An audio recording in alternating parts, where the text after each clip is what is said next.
Yosh, Yosh, what's up, Minasan? Happy Easter, and I'm glad to see you guys again. We got more exciting news today to get to. Without further ado, Bros Finest Bros here with the news you need to know. Alrighty, first up on the news, E3 is canceled. Yes, sir. I don't think there was ever any doubt that it was gonna be canceled, but E3 did come out earlier saying that they were gonna do this online gaming event, which now they're saying that it's not being done, and that they're gonna instead focus on 2021 for this brand new online E3 event. But what that is and what that looks like, we will have to wait. Personally, a lot of things are happening that's kind of showing that E3 isn't as necessary for the industry.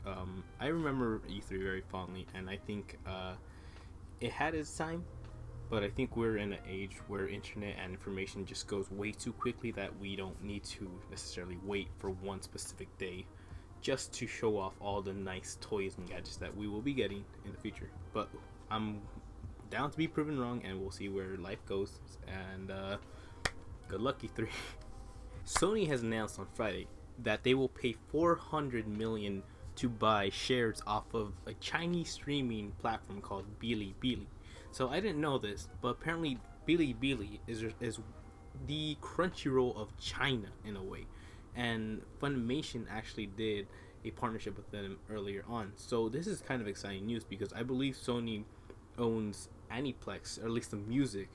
So there might be some more content, high quality content coming out from Sony Aniplex coming to Bilibili. And since they are buying a lot of shares, I'm feeling that there's going to be some kind of integration with the PS5. So maybe we'll have an interesting PlayStation anime streaming service, which sounds like fun, but also sounds like another paid prescription that I am not so excited about. But we'll see where things go from here. Whatever's going to happen in the PS5 area is already starting to kind of turn. So I expect Sony's next moves to be very foretelling of what the next year is going to look like in this next generation of PlayStation era.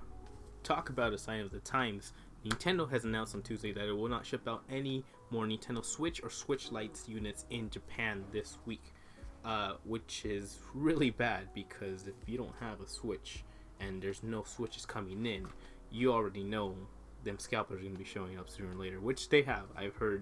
I've seen posts already. Nintendo also announced in February that the spread of COVID-19 would help later that month, that similar shortages would start popping up in the United States and Europe. So I guess the bottom line is, if you haven't bought a Switch yet, you should really invest in that and get that done with before the shortage is happen. And they will happen, as simple as supply and demand.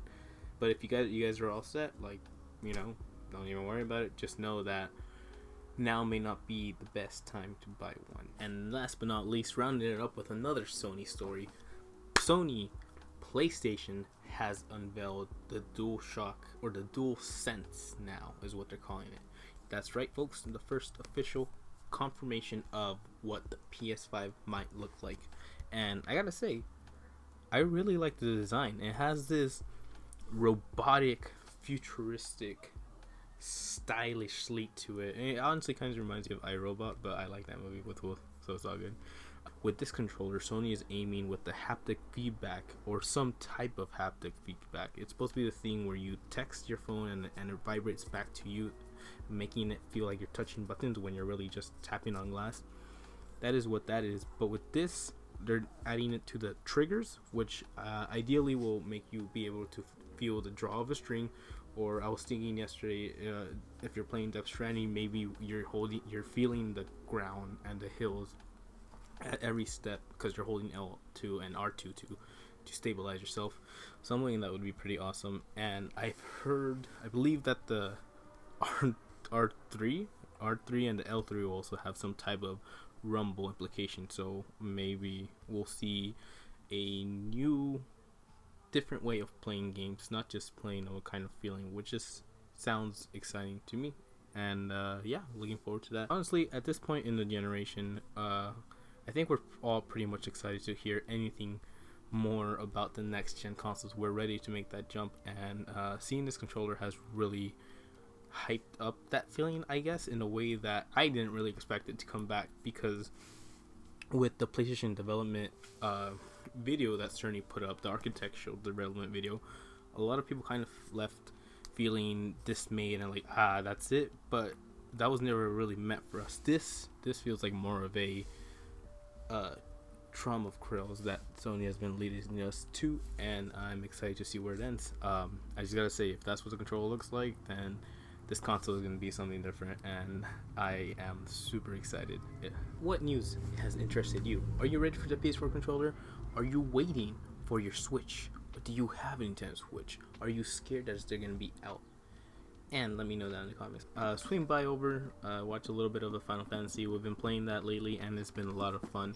I'm going the Japanese dub just because it helps me with the Nihongo, but it's also a nice little twist. So if you guys are interested at all, or just are wondering what Tifa sounds like in Japanese, swing on by, check it out, and we'll have fun with that. So thank you guys for watching. See you guys later. Ciao. Mata ne.